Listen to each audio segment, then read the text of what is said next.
dedicated to each and every one of you who appreciate a great glass of wine. You know what I mean? It's Monday. Let's raise a glass to the beginning of another week. It's time to unscrew, uncork, or saber a bottle, and let's begin exploring the wine glass. Today, I'm returning to Winephabet Street, where the letter of the day is N, and it stands for Nebbiolo. When you think or hear Nebbiolo, your mind just wants to travel to Italy. Nebbiolo's history began, and some will say, still remains, in Piedmont. The first mention of Nebbiolo is way back in the 1200s. The first quote seems to be that of the documents on the History of Piedmont, where it appears that in 1268 this grape varietal was cultivated in Rivoli in the hills of Turin. Join me as Debbie and I discuss the history, general characteristics, and food pairing suggestions for Nebbiolo. While you're listening, please take a moment to swipe, subscribe, rate, and review the podcast. Slancha! Hey everybody, I'm Lori Budd, a UC Davis winemaking program, someday service, and WSET Level 2 graduate. You can find Exploring the Wine Glass on all of the socials, as well as your favorite podcast catchers. If you haven't subscribed yet, now's the perfect time to swipe, subscribe, rate, and review. I promise I'll never tell you what to drink, but I'll always share what's in my glass. Hey, welcome to Winephabet Street. Welcome. Happy November, the 30th already. Today, we are talking about the letter N, and we are on Nebbiolo. And yes. I got to tell you, I'm a fan. I'm a big fan of I Nebbiolo. am too. So, I am too. Yeah. But you know what was interesting? It was so hard not to go down the Barolo Barbaresco road. Yeah. When I was researching this, I had to really force myself to stay on course, and I found myself going, Barolo, no, go back in. Yeah, it was a rabbit hole that was never going to end if we went down it. Yeah. But we'll get into. I'm sure I touched upon it just because I thought it was a fact, but didn't go down the rabbit hole. Just basically went blah blah blah, and that was it. Yeah, me too. So yeah. Let's start the video.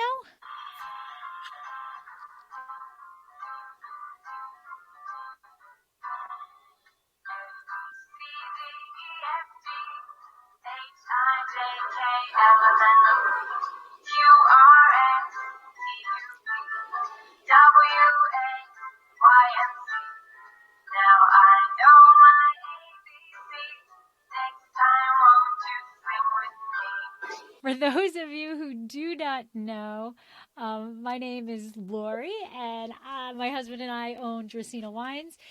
We specialize in Cabernet Franc, and this is a big week for us.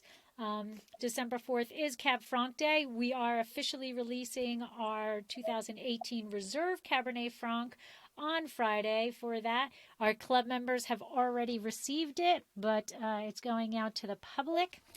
And let's see, what else? There's quite a bit going on Twitter for Cab Franc Day. And on December 3rd, Michael Kelly of California Wines and Wineries is hosting the second annual Cab Franc Day competition.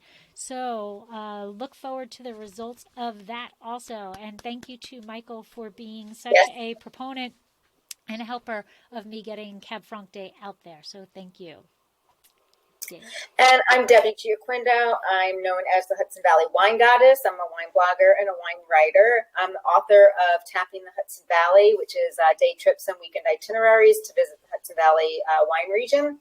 And I'm co-owner of Kitchen 330, which we had to close in October, but we did find new space. We close on it December 18th. It's a bigger and better in North Wildwood, and we're going to have a name change. Oh. Yeah. And you guys will hear it first. It's going to be called Trio. Trio. Oh, I like it. I like the name. Yeah. So, and I think, thank you. So, and we serve wines. Yes. And you will actually, if it's April, you'll be like the first to serve the Chenin Blanc. I can't wait. So, looking so forward to it. It's time to raise the glass. So, cheers. I've been dying for a glass all go. day. Slancha. Oh, nice. I will get started with Go for it. our history. So when you think or you hear the word Nebbiolo, your brain, or at least my brain, goes directly to Italy. That's where, it's from. That's where we think about. Not saying you can't have great Nebbiolo from other areas, but that is truly where Nebbiolo's home is, and that's where its history began. So the history started and pretty much is still in the Piedmont region of Italy. And the first mention of Nebbiolo was way, way back in the 1200s. And the first quote that seems to have been found, which is in some article called The Documents on the History of Piedmont, where it appears in 1268 that the grape varietal was cultivated in Rivoli. And this is in the hills of Turin. And I want to go, because that just looks beautiful. So during the 18th century, while the Brits were having their issues with the French, they discovered the Nebbiolo grape. So what happened was they traveled, they found this grape, and they fell in love with it. But it was really difficult to transport the wine from the Piedmont to London. And so that really stopped or halted the ability of the grape to grow in other regions. The vineyards planted, Nebbiolo continued to grow and actually did really, really well until, like everything else, phylloxera hit in the 19th century. But unfortunately, when they replanted, many of the vines were planted to Bordeaux varieties. So today it is estimated that only 6% of the total acreage in Piedmont is actually still dedicated to Nebbiolo. I actually had a really difficult time trying to find proof of its origins. It doesn't really seem to be very well documented, but the popular belief is that it began in the Lang, Piedmont, but there's also another pretty strong belief, or that its original home is in Valtellina. So those of you who are watching, you can see this map. Those are two very distant areas. The Lang is down in the lower left area, and the Valtellina is in the upper right quadrant of the photo.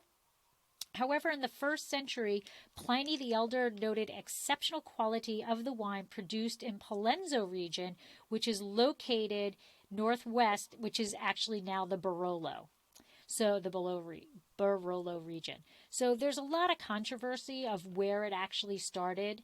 And, Valentina says it's them very proudly. And, Piedmont, the Lang region says very proudly it's them.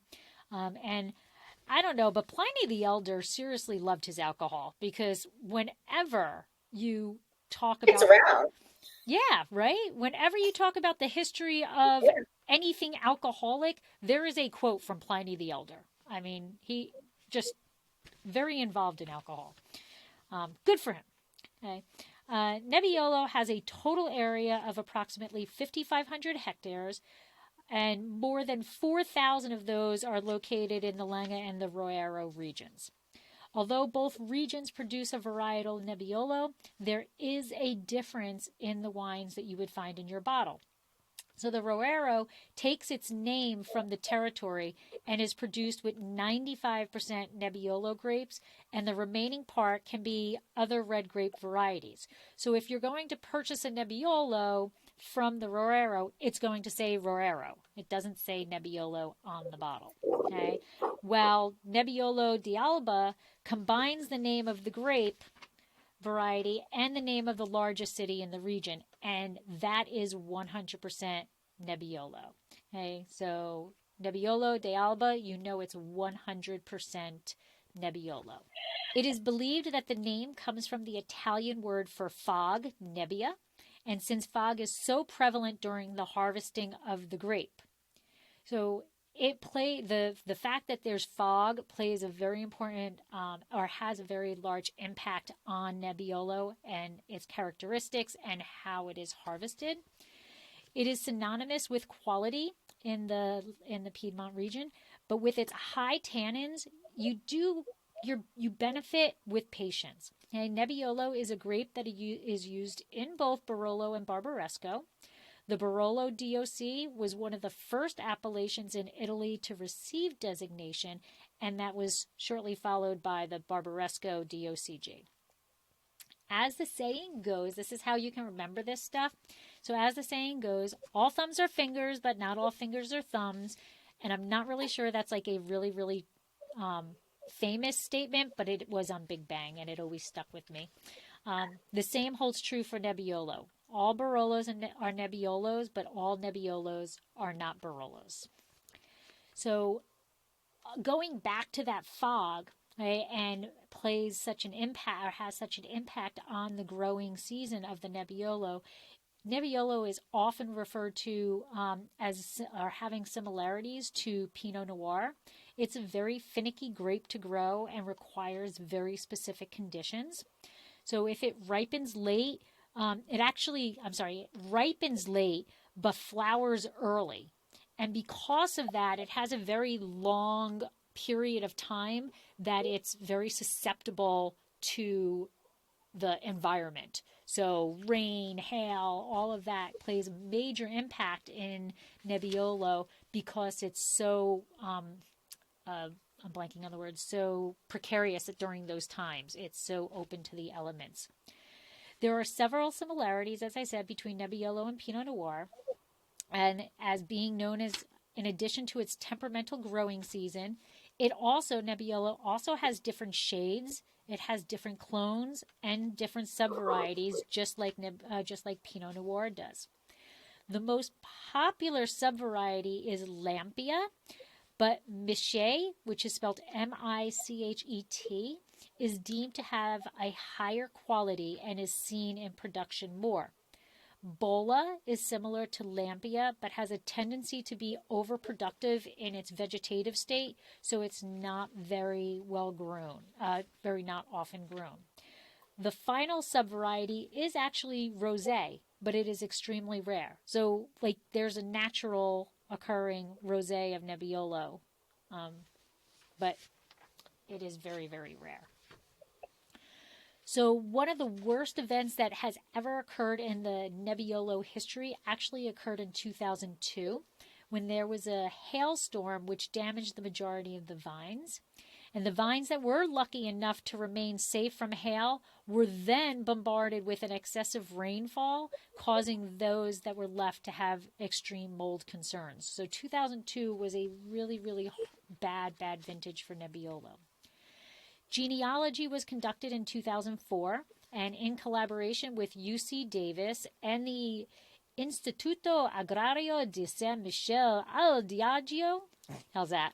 Found Nebbiolo to be related to Piedmont by way of two aromatic grape varieties, the Freesia grape of Piedmont and the French Rhone variety Viognier. So the research would further suggest a parent-offspring relationship between Nebbiolo and several Italian grapes, including Fresia, Buberasco, Nebbiolo Rosé, which is the subvariety I mentioned, Vespolina of the Piedmont region, and the Lombardy grapes Negrata and Rosala Nera. An additional DNA analysis also suggests a parent-offspring relationship with the Lombardy grapes of Brignola, which were previously thought to be the synonym for the Emilia-Romagna grape Fortana. So kind of a bit of controversy of where it actually originated, because it's very prevalent in those two main areas, and a large fingers reaching out to DNA to relationships of a lot of different grapes in Piedmont as well as Lombardy. That's my history. That's your history. So I'll go into characteristics, which some of it is you covered. Oh, sorry. That's okay, but that's the beauty, So now we have the characteristics. There's that fog. Yep. So Nebbiolo is the grape of Piedmont, Italy, where the name comes from the word nebbia, which means fog, because the fog that rolls into the hills where the grapes grow. And the grapes, the vines where the grapes are rise above the fog line. And the Nebbiolo is a thick skin, early to bud, late ripening grape that needs lots of sunshine. And it likes to sit south or southeast facing slopes where it's exposed to the maximum amount of sunlight. Although it's late ripening, it's early flowering, and it is susceptible to the spring frosts. And the spring frost, that happens everywhere, but this Nebbiolo is just right for that. Very often it is compared to Pinot Noir for both the tender loving care is needed to grow and to the body and the flavors. Nebbiolo wines have high acidity and tannins, and that provides a backbone for age-worthy wines. There we have a nice picture of the grape.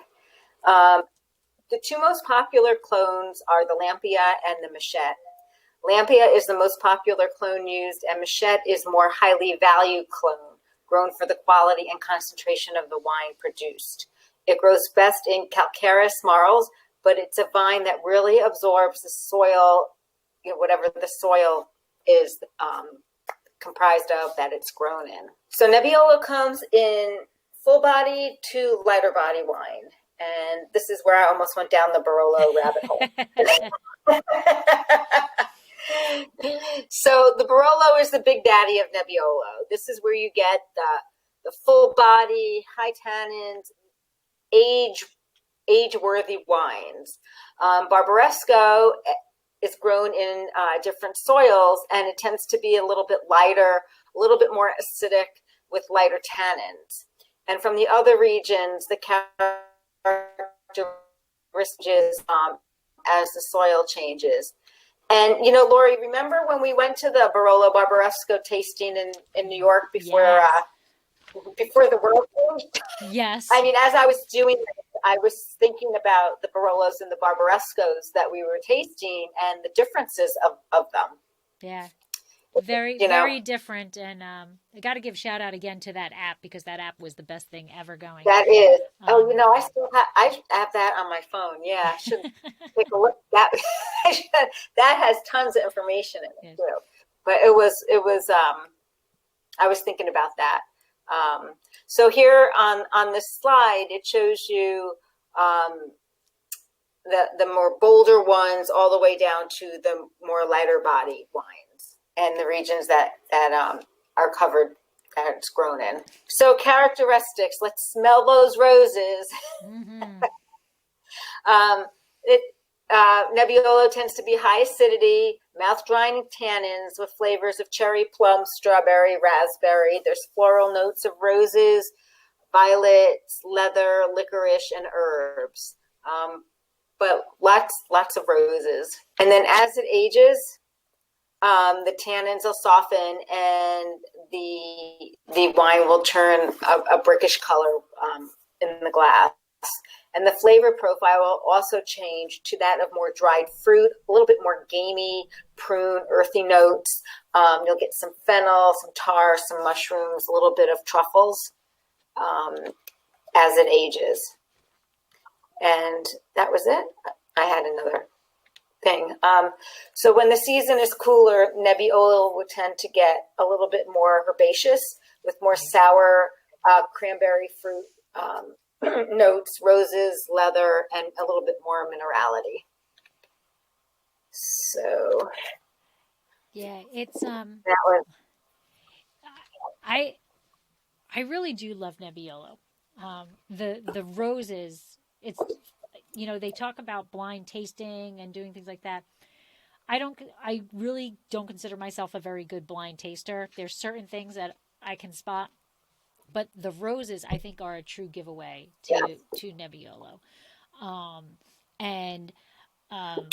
I just, the cherry, I love the red fruit of it. I just absolutely do. And when we were at the Barolo Barbaresco thing, it was like each and every one was just as good as the next one. It really, Yes. it was.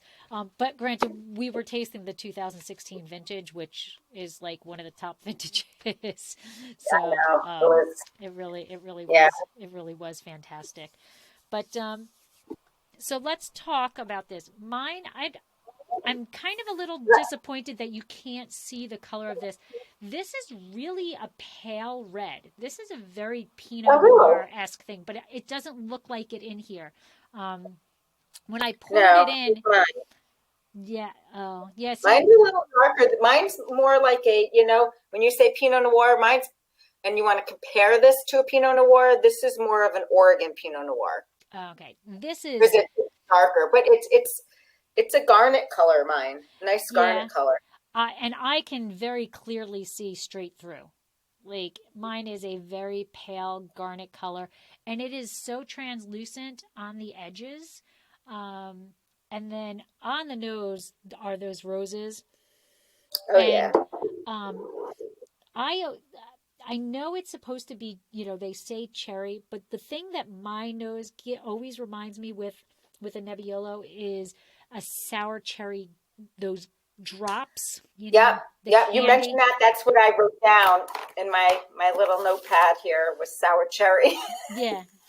Like that's what gets me. And I don't know if it's childhood memory that makes me love Nebbiolo so much, but those little sour cherry balls were like one of my favorite things. What you're talking about.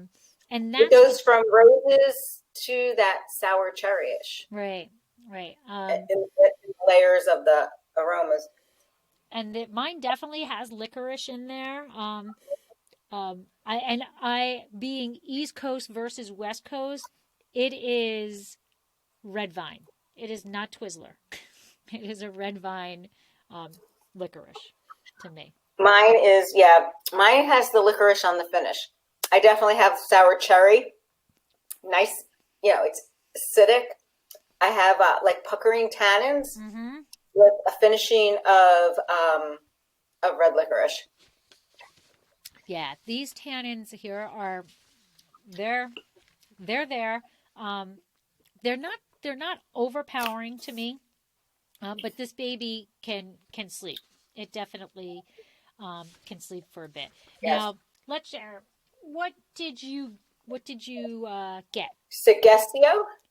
Oh, Secretia. Oh, okay. Oh. 2018. Okay. What did you get? So I got La Secretia. La Secretia. Okay. Which is also from the Lang region, the Nebbiolo. No, it's you got a 2016. 2016, baby. Nice. I had a choice. I only had a choice on the two Nebbiolos on the wine shelf, and I can't remember what the other one was. Oh. But it was a little slim picking on saying Nebbiolo on there. I had a lot of choice of Barolo, a lot of choice of Barbaresco, but I wanted to get one that had Nebbiolo. And it actually is lovely. How much was yours, Deb? It was like $20. Yeah, mine was $18.99. I will say one thing: Nebbiolo is not cheap. It's it's under $20, so it's not bad. But in terms of a lot of the wines that we can find on Winephabet Street, this is a little, and like $19 was the low end. There was one for $35. There was one for $40. The majority of the wines that I saw were like $25 to $35. That was the general price range of what I was seeing. But it was really, really, really difficult to, in fact, it was impossible for me to find anything on this winery. Completely impossible. So it is a 2016, and as soon as I saw that I could, there were a couple that I can choose from, and one was, I think, was a 15, one was a 17, and then this one was a 16, and I was like, nope, going with the 16 because that was like the best vintage going. But La Secretia is in the Lang region of Italy, and according to James Suckling, It says fresh red currants, cedar, and spices, light to medium body. It is light-bodied. Crunchy berries and a tangy finish. And it is recommended that this wine pairs with rich, heavy meats and sauces, but also pairs with moderately spiced Asian cuisines. The alcohol on this is at 14%. And now here's the thing. I couldn't find anything about the winery. I did find the Vinoteca at La Secretia, and I kind of think this is part of the winery. I'm not sure. But this seems to be a wine shop, and I was trying to zoom in to see if those were all of their bottles or if they were different bottles. But, like, look, there's meat hanging down back there, and Yeah. so I don't really know. That's prosciutto hanging out back there. Yeah. So at the Vinoteca La Secretia, you will find a selection of best wines of Piedmont and beyond. Barolo, Barbaresco, Arnese, Nebbiolo, Dolcetto. So I'm not sure this has anything to do with the winery. The only thing I could legit find about the winery, look at that room. It's beautiful. Again, tried to zoom in on that bottle and see if it was a La Secretia. Couldn't do that. So that is the actual label. And the only thing that I could find anywhere on the internet was Friday, January 12th, 2018, a U.S. federal trademark registration was filed for La Secretia. Wow. That's it. And that 2018. So, and this is a 2016. And then with the barrel requirements, aging requirements, I'm guessing that they just came to the United States in 2018 Maybe. And filed. So they were one of the wineries that when you go to some of those trade tastings, they're looking for import, to import. Right. Now I will on the back of it, it says imported by Voto Vines Importing in Hamden, Connecticut. And you know me, I don't really do booze on people, but very boo to them because I sent them 3 emails asking them to give me any information about this winery that they had, and they ignored all 3 of them. So, boo to them. And now, a word from our sponsor. Exploring the Wineglass is brought to you by Dracaena Wines. Dracaena Wines is an artisan winery located in Paso Robles, California. They have been producing wine since 2013. Their first vintage began with one wine, their classic Cabernet Franc, which received a 91 in Wine Enthusiast. Since then, they have increased production as well as expanded their portfolio, have received many accolades including multiple double gold medals and consistent 90-plus ratings. Visit their website, www.dracaenawines.com, or use the link in the show notes to schedule a private tasting and to see their entire portfolio. Purchase your award-winning wine and let Dracaena Wines help turn your moments into great memories.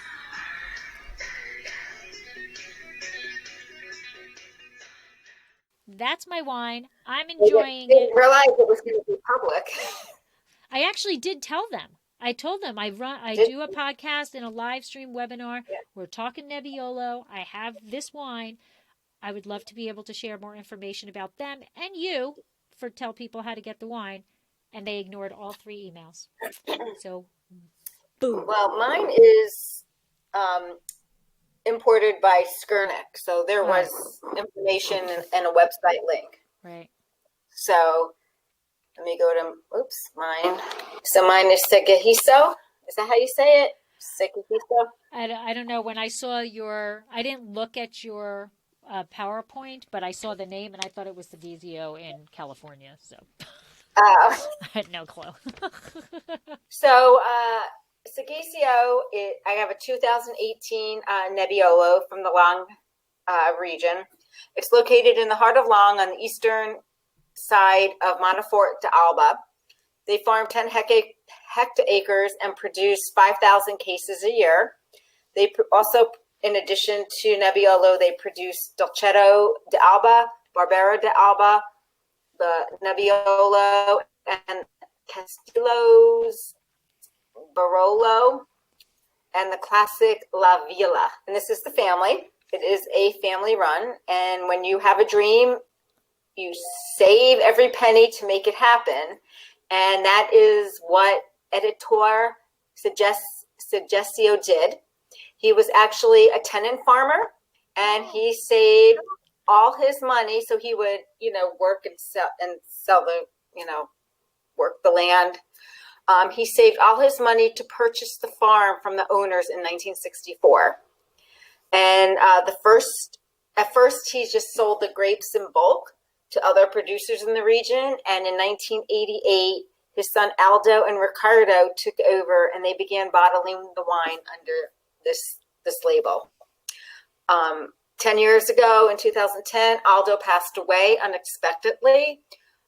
Ricardo runs the winery with Aldo's two sons, Sandro and Marco, along with his daughter, Michaela. So that's the fam right there, which is really a heartwarming story because, they say he saved, purchased it, the kids took it to the next level. It's really nice to see that. So their philosophy is to craft wine that reflects the terroir and the grapes that they're made from. And they're committed to protecting the quality of the environment. And they subscribe to SQNPI, which is Integrated Crop Management National Quality System. And it's a certification for which integrated farming that aims to increase the product quality while protecting the environment. So the vineyard uses environmentally sustainable plant protection products, and they focus on reducing the use of herbicides. And that's the wine. That's pretty picture. The wine's made 100% Nebbiolo, produced in the Monteforte Alba region. The soil is clay and calcareous marl with a bit of sand. The vines face the northeast, 350 meters above sea level. Maceration on the skins for between 5 and 6 days. Stainless steel tanks for 8 months before being finished in the bottle and released. 500 cases are produced. Very nice. It's very nice, this wine. My wine is very, very nice, but patience will make it better. It will only get better with age. I think this can be aged. This can sit for a while too. Yeah, definitely. It has a very and it's not a negative, but it has what Nebbiolo is. It has that very tart finish. So as it ages, that kind of Nebbiolo, it mellows out a bit, and it softens a bit. But it's definitely drinkable now, and I mean I'm drinking it on its own, but with food it would be making a whole different ball game. But so with that being said, I know, Michael. That's what it said. It's stainless steel tanks for 8 months. That's what I got from the website. Well, because it's not a Barolo or Barbaresco, it may not. It Right. doesn't have the regulations of the aging that a Barolo or Barbaresco have. They can make it whatever they want to do, right? Goes back to the all Barolos are Nebbiolo, but not all Nebbiolos are Barolos. All right, so let's do some food pairings. So because Nebbiolo is typically a full-bodied red wine that tends to be high in both tannins and acidity, but it has rather delicate fruit and floral aromas, it pairs well with more acidic and salty foods. So when choosing a dish, you want to look for either fattier meats or dishes that are made with butter that are going to help tame those tannins. So you want to, if you're going to choose a gamey meat, it's going to kind of blow this wine away. It's going to just kind of put it out of tilt for you. So Nebbiolo also pairs well with spice-based dishes such as Asian cuisines. So when choosing the dish, you want to also, like Debbie had talked about, those levels, or not really levels, I'm sorry, those types of Nebbiolo, right? So from the lighter to the fuller. you need to make sure you know which Nebbiolo you have. So Barolo needs food that will stand up to its strength in both its acidity and tannin, so you can't have a light food with a Barolo, where this you can have a lighter food with, right? Because it's a lighter. What I'm drinking is a lighter version. It's a straight Nebbiolo, and it's lighter. So be aware of what is actually in your glass. Don't just pigeonhole yourself into that this is Nebbiolo, okay? All right, so first suggestion is braciole de maillet à la bright, which is fancy for grilled pork chops.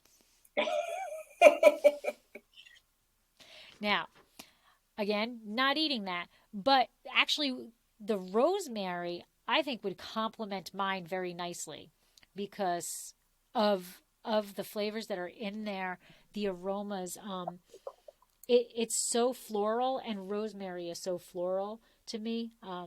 I think it would be a nice match. And pork chops are really a lighter, it's the other white meat. It's lightweight, light meat. Right. So that is bistecche alla pizziola, which is beef fillets with tomato sauce. Now, I personally think that would blow my lighter-bodied Nebbiolo away. Depending on what's in that tomato sauce, I can't speak on the beef aspect of it, but it would have to be kind of a lighter tomato sauce in order for, I think, it to go with this. But I think if it's light with just a little bit of seasoning, I think it would go. Deb, how about yours? What do you... I'm just trying to pair the acid. So I think it would depend, I think mine might go okay with it. Yeah. I don't know so much about the beef, but I'm looking more at the sauce. With the wine. Okay, next is ossobuco. Mm-hmm. And then this is roasted duck. So again, it's a lighter white, white type of meat. And the radicchio and the fennel and all of that and stuff, I think would go nice. I think that would be a nice compliment, yeah. Yeah.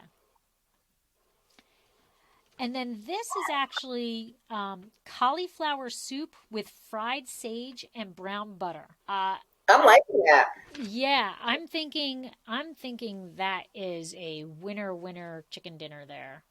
I think that's a big hit, especially the sage and the brown butter. I love the fried sage leaves. Now, I am not I don't eat cauliflower. I love broccoli, but I don't eat cauliflower.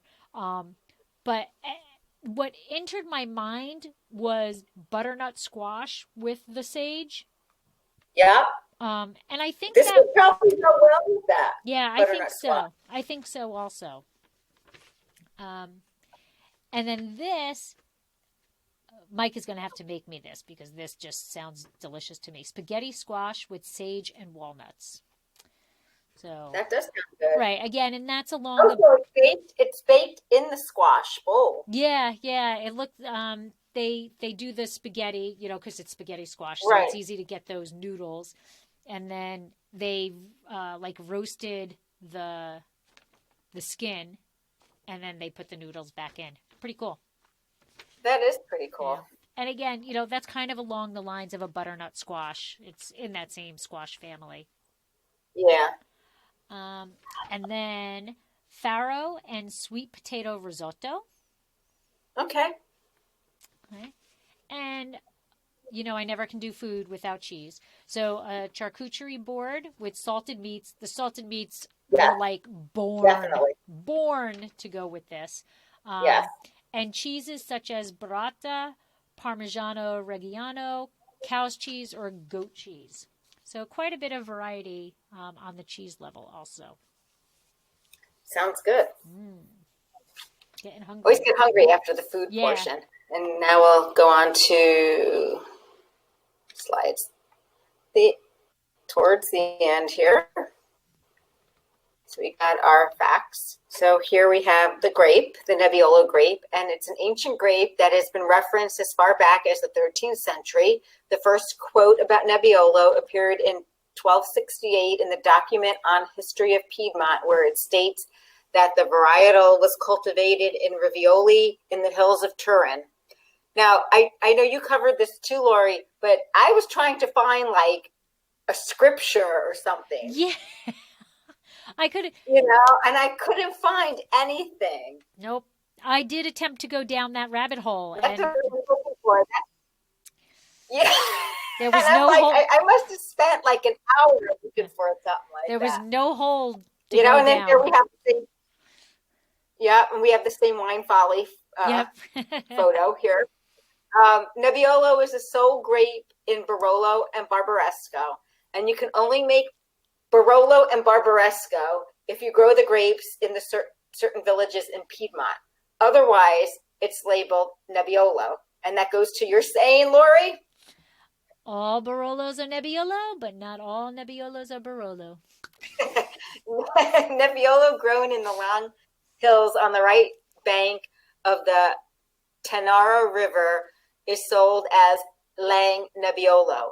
If it's grown on the left bank, where there is a sandier soil, it's sold under the name Nebbiolo de Alba, produced with 100% Nebbiolo, or Roero, which is produced with 95% Nebbiolo, and it takes the name of the territory.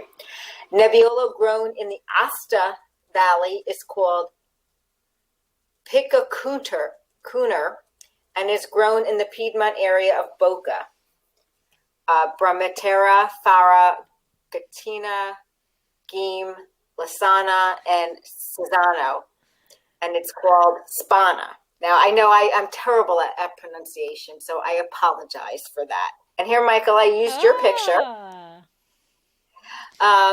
Nebbiolo grows best when planted on the south or southwest facing slopes at an altitude of between 820 and 1,500 feet, where they can be exposed to the maximum sunshine, and they grow well in the calcareous marls. In the Lang region, Nebbiolo is grown on the tops of the hills, and the lower vineyards are usually planted with Dolcetto and Barbera. And this is due to the morning fog that settles in the valley and the hills where the Nebbiolo are planted above the fog. And yes, you can see the fog. You can see the fog there. Yeah, and Nebbiolo the fog plays such an important role.